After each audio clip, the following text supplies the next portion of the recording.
Hosea chapter 1. The Lord gave these messages to Hosea son of Beeri during the years when Uzziah, Jotham, Ahaz, and Hezekiah were kings of Judah, and Jeroboam son of Jehoash was king of Israel. When the Lord first began speaking to Israel through Hosea, he said to him, "Go and marry a prostitute, so some of her children will be born to you from other men. This will illustrate the way my people have been untrue to me, openly committing adultery against the Lord by worshiping other gods." So Hosea married Gomer, the daughter of Diblaim, and she became pregnant and gave Hosea a son. And the Lord said, "Name the child Jezreel, for I am about to punish King Jehu's dynasty to avenge the murders he committed at Jezreel. In fact, I will put an end to Israel's independence by breaking its military power in the Jezreel valley." Soon Gomer became pregnant again and gave birth to a daughter. And the Lord said to Hosea, "Name your daughter Lo-ruhamah, not loved, for I will no longer show love to the people of Israel or forgive them. But I, the Lord their God, will show love to the people of Judah.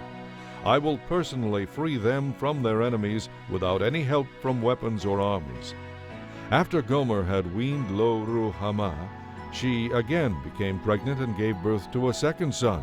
And the Lord said, "Name him Lo-ammi, not my people, for Israel is not my people, and I am not their God. Yet the time will come when Israel will prosper and become a great nation.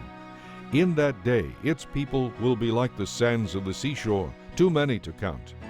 Then at the place where they were told, 'You are not my people,' it will be said, 'You are children of the living God.'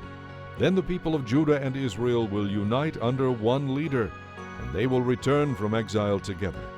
What a day that will be, the day of Jezreel, when God will again plant his people in his land.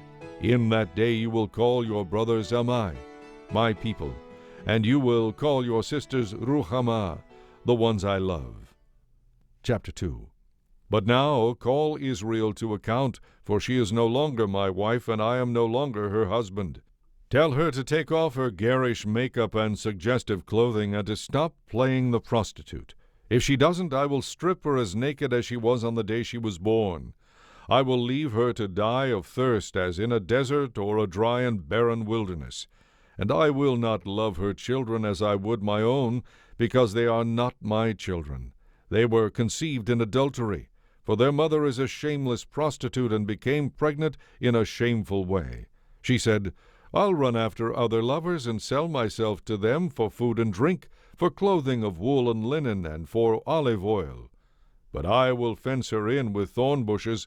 I will block the road to make her lose her way. When she runs after her lovers, she won't be able to catch up with them. She will search for them but not find them. Then she will think, 'I might as well return to my husband because I was better off with him than I am now.' She doesn't realize that it was I who gave her everything she has, the grain, the wine, the olive oil. Even the gold and silver she used in worshiping the god Baal were gifts from me.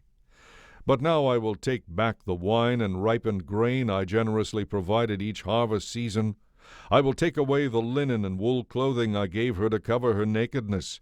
I will strip her naked in public, while all her lovers look on.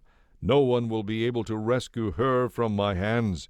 I will put an end to her annual festivals, her new moon celebrations, and her Sabbath days, all her appointed festivals.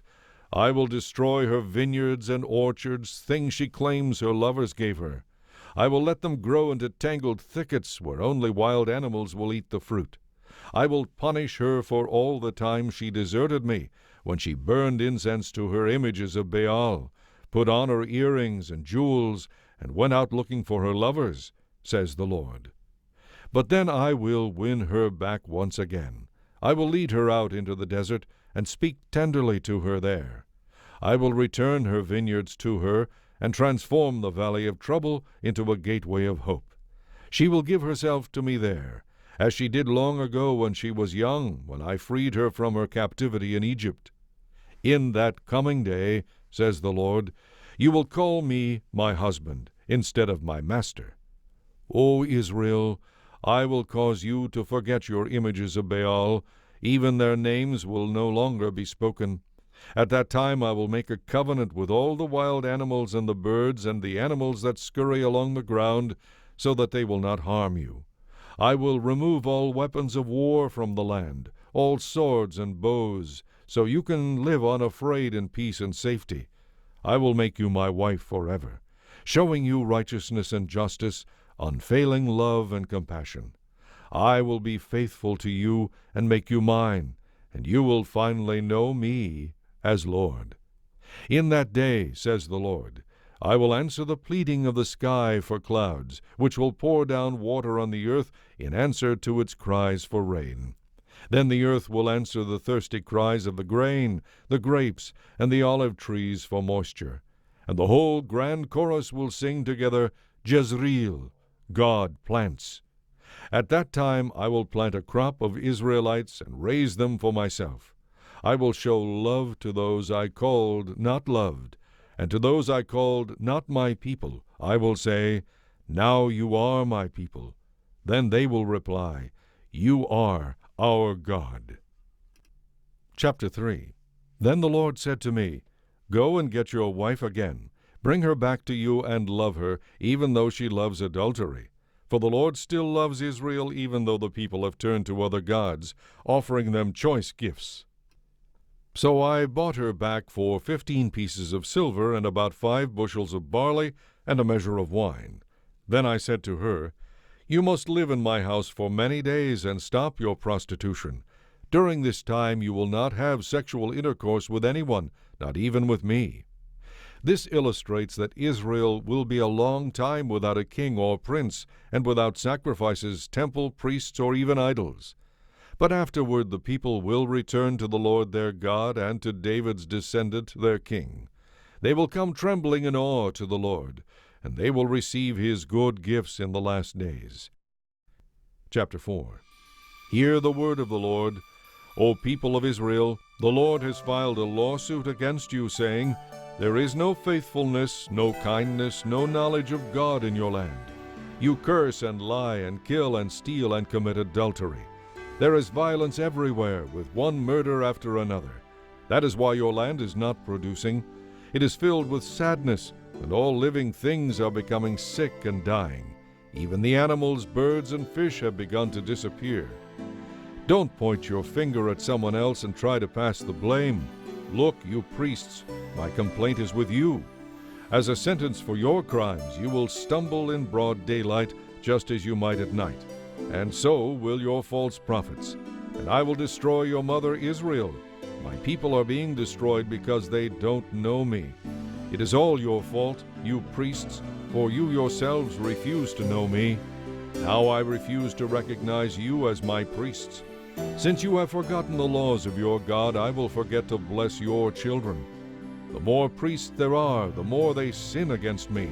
They have exchanged the glory of God for the disgrace of idols.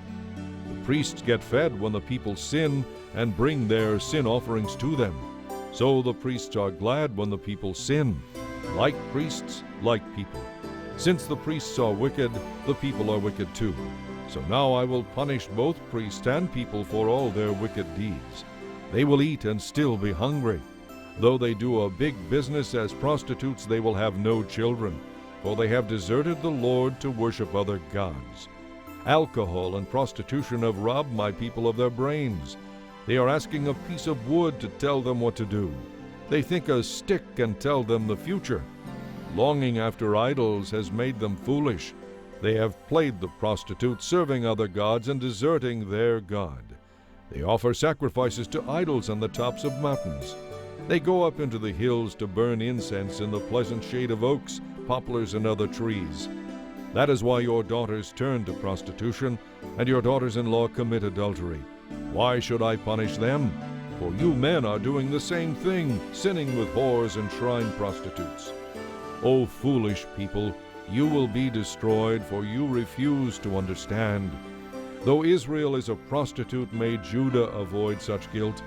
O Judah, do not join with those who worship me insincerely at Gilgal and at Beth-aven. Their worship is mere pretense, as they take oaths in the Lord's name. Israel is as stubborn as a heifer, so the Lord will put her out to pasture. She will stand alone and unprotected, like a helpless lamb in an open field. Leave her alone because she is married to idolatry. The men of Israel finish up their drinking bouts, and off they go to find some prostitutes. Their love for shame is greater than their love for honor. So a mighty wind will sweep them away. They will die in shame because they offer sacrifices to idols. Chapter 5. Hear this, you priests and all of Israel's leaders. Listen, all you men of the royal family. These words of judgment are for you. You are doomed, for you have led the people into a snare by worshiping the idols at Mizpah and Tabor. You have dug a deep pit to trap them at Acacia.